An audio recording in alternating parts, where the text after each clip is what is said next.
All right, we're going to make something called a foldable for exponents. You have this sheet, has all the rules that we need, and you are going to fold it backwards like a hot dog. Hot dog bun, is that what they say? Like fold it like a hot dog bun? Fold it backwards so that you have all this in the front. Go ahead and pause the video if you need to wait for everybody to get caught up folding their paper. All right, we're back. Now you're going to open this piece of paper. Make sure that you're not cutting through both sides, only the top flap. You're going to take the product rule, so if you want to open it back up, and you're going to cut between the product rule and the quotient rule, just to the crease. And why is this called a foldable? Because if you're going to work with the product rule, you could then open it and look only at the product rule. Go ahead and pause the video to make sure that everybody can cut between each rule.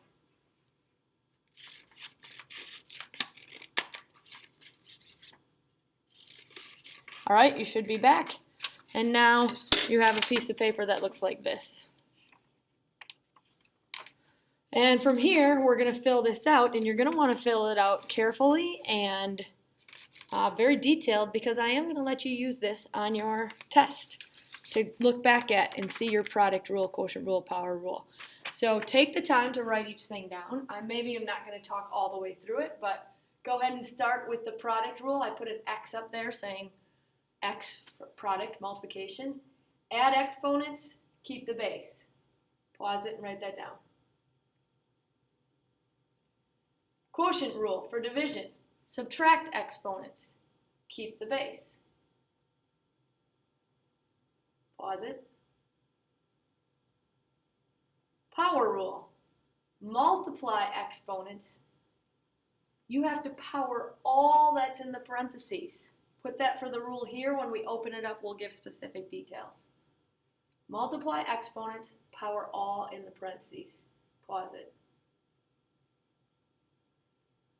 The zero rule. Anything to the zero power equals 1, except, of course, 0 to the 0 is undefined. Pause it and write that down.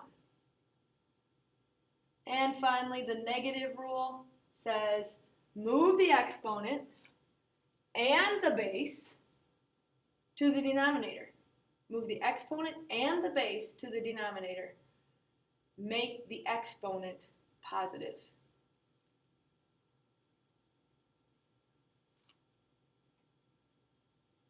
All right, now you're going to open each flap.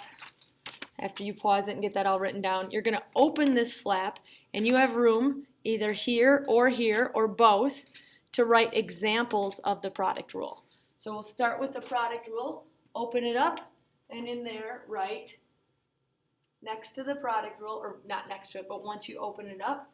If you had a problem called 2x to the 4th times 3x to the 6th, you use the commutative property, put 2 times 3 together, put x together, and add exponents, 4 plus 6, and then you get 6x to the 10th.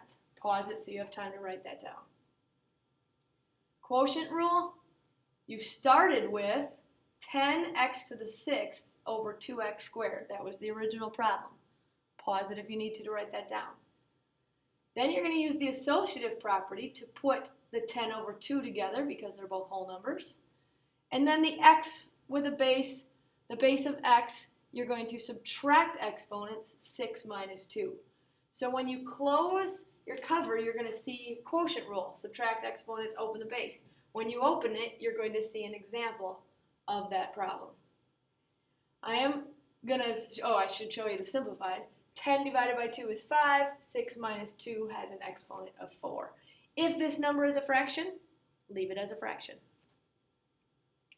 The power rule. Write this problem down. Parentheses, 3x squared y to the 5th, parentheses, to the power of 4. Look back at the rule. The power rule said multiply exponents, power all in the parentheses. Now here's an example of that when you open up your foldable. The 3 gets a power of 4. The x squared gets a power of 4. The y to the 5th gets a power to 4. And if you go back and look, it says power rule, power all, in the parentheses, multiply exponents. Only the exponents get multiplied. So 2 times 4 and 5 times 4. This is calculator work, 3 power 4. 3 power 4 is 81. 2 times 4 is x to the 8th. 5 times 4 is y to the 20th. 2 more rules. The 0 rule, just put down a bunch of examples. 10 to the 0 power is 1. 3x to the 0 y to the 5th is 3y to the 5th, because your x to the 0 becomes a 1. And no, it doesn't become 31. It comes 3 times 1, which is 3. X to the 7th divided by x to the 7th, you subtract exponents. Keep the base, subtract exponents. 7 minus 7 is 0. What is x to the 0 power? It's 1. And of course, 0 to the 0 power is undefined. Pause it if you need to write all that down, and we'll finish with negative exponents. The first problem, we'll separate these out. X to the negative 3. If you have an exponent, the base and the power moves to the denominator, and you put a 1 over the top of it. 3a to the negative 4, leave the base, or leave the 3 where it belongs. The base of a and the negative 4 moves to the denominator. And put this one in there for a good reference. That is not a negative exponent, it's a negative 4. X to the negative 2, y to the 5th. Only the x to the negative 2 moves to the denominator because that's the only one with a negative exponent. Negative 4y to the 5th over x squared.